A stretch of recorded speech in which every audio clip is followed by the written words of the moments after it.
Thank you very much. Hey, it's Kaufman is Alive. I look at comic books new and old.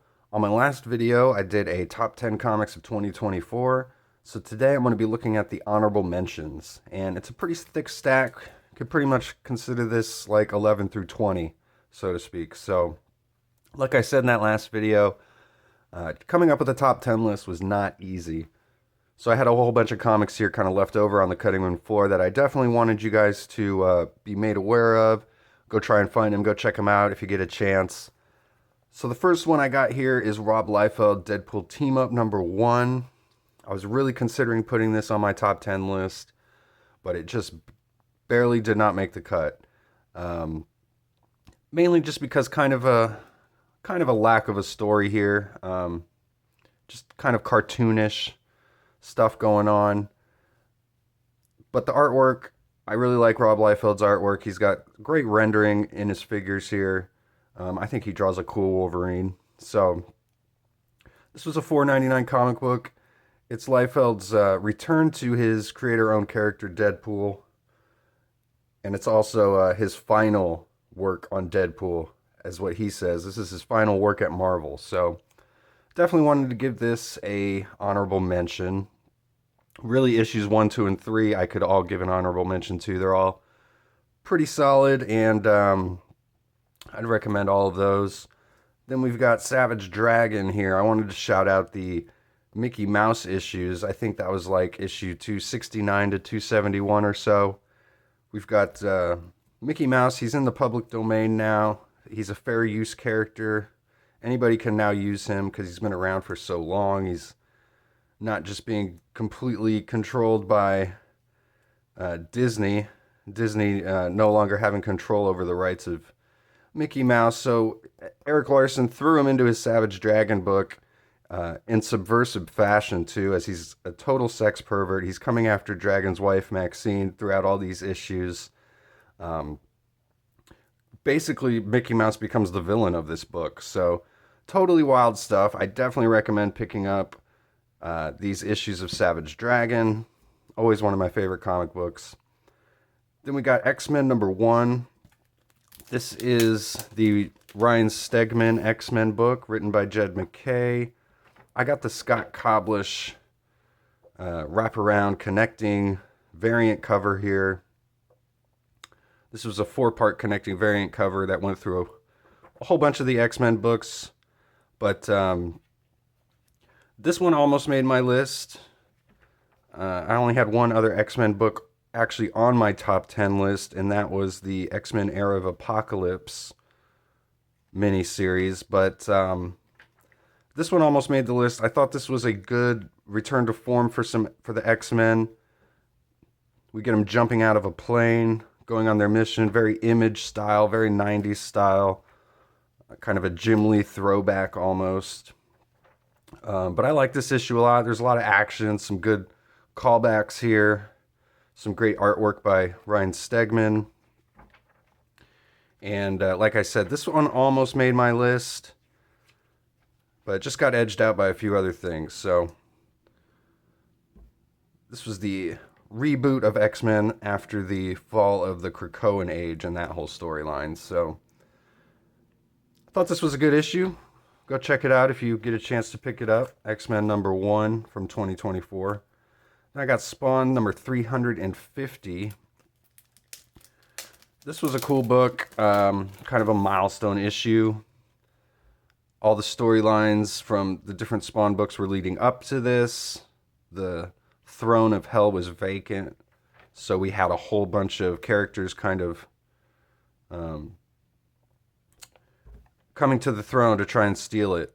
We got Sin, there's She-Spawn, Spawn himself, the Clown, Violator. But eventually we find out that the character Nyx gets the throne, as we see here. There's some great artwork in here by Brett Booth, who was doing the Gunslinger comics, Gunslinger Spawn, and came over and became the main artist on Spawn as of this issue. And then they have a backup story, kind of an epilogue here, that's drawn by Carlo Barberi. And he was the Spawn artist, and he's basically switching places with Brett Booth, and he became the gunslinger artist on this book. So kind of a cool book with the two artists kind of switching places here. The Brett Booth stuff's really awesome in this book. We get a great big battle in hell between all these characters. Some awesome stuff here. So yeah, definitely recommend Spawn number 350. Then my favorite Wolverine comic of the year, in a year of lots of Wolverine comics, was this Wolverine Blood Hunt series. There was the Wolverine Revenge by Greg Capullo that came out, and Jonathan Hickman. And Deadpool Wolverine, that was by Adam Kubert, and I believe it was Joe Kelly doing the writing on that one. But this one just kind of snuck up on me. I really like the artist, Juan Jose Rip. He had been doing some of the Wolverine issues during the main series, and then this came out after the end of that. So I almost feel like this series is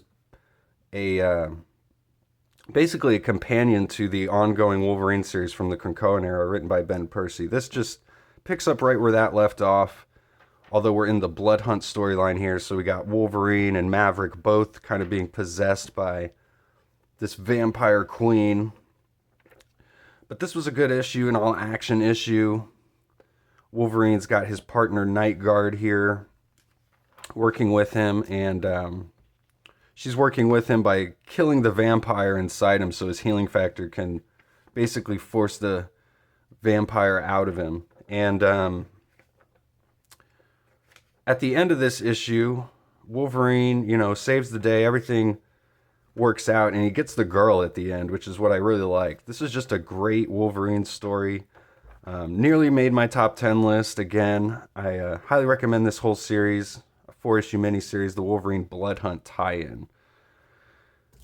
Then I got G.I. Joe number 1. This was the G.I. Joe number 1 that just came out last month, here near the end of the year. Not to be confused with the Real American Hero ongoing G.I. Joe series that's going out right now. But this was a solid book. Some good artwork in here. If you're familiar with G.I. Joe, it hit all the right notes, I feel like. Got Duke leading the team here. We got the Baroness actually on this team, although of course she's not happy.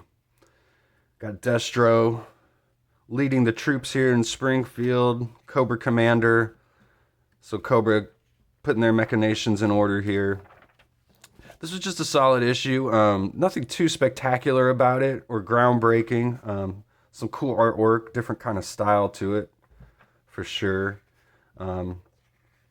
It's got a good ending. We get one of the Joes gets apparently killed off at the end of the first issue, so always good to see a character get killed off at the end of the first issue, so to speak.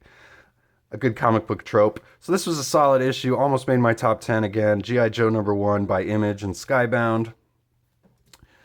Then I had Absolute Batman and Wonder Woman on my list, but I didn't put Absolute Superman on the list, so I definitely wanted to give this an honorable mention. This was a solid book. I loved all the Krypton stuff that we get to see. That was my favorite part of this book.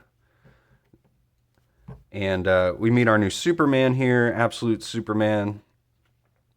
He's got almost like a symbiotic suit that can talk to him, kind of in the vein of Iron Man or Spider-Man, which was something I didn't really like too much. Thought it was kind of derivative. But, so this is my least favorite of the Absolute books that I've read so far, but it wasn't bad, and the artwork's really good in here, and they set up some cool stuff. Like we got the Kent farm here just in ruins. Superman never met the Kents, so there's some good stuff in this book. Wanted to give it an honorable mention. Speaking of Superman and DC, the World's Finest by Mark Waid and Dan Mora. They returned to Kingdom Come in like I think it was like a 5-part series during World's Finest, issue number 20 here to I think it was issue 24 or 25. But we returned to the Kingdom Come universe, And we got our regular Earth Batman and Superman here, but they get transported to this other dimension.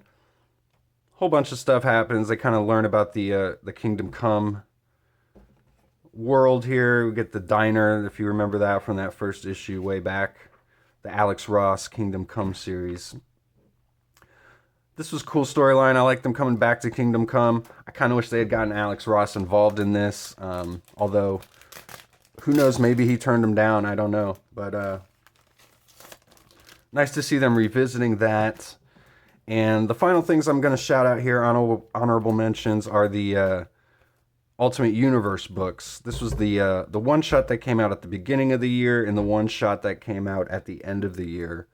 So the 1 year in one shot specifically, I really liked the story in here with this Nick Fury who discovers he's actually been cloned over and over again by the Maker, and he keeps trying to subvert the council and take them down, but they are well aware of everything that he keeps trying to do, and it's just all in vain. Kind of a sad story, really interesting stuff. Almost like it turns into almost like a horror book. So at the end, so and you feel so bad for this Nick Fury character. And then this one was the one shot that set up the whole universe.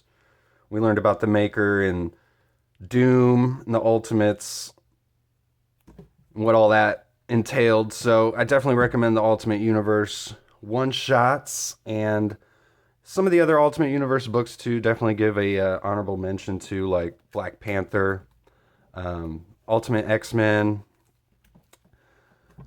They were fine. Really nothing wrong with them. I started reading Ultimate X-Men and dropped it after a couple issues. Just wasn't my thing. So, but anyway, thanks again for watching. Those are all of my honorable mentions for 2024. Please subscribe. Go read comics.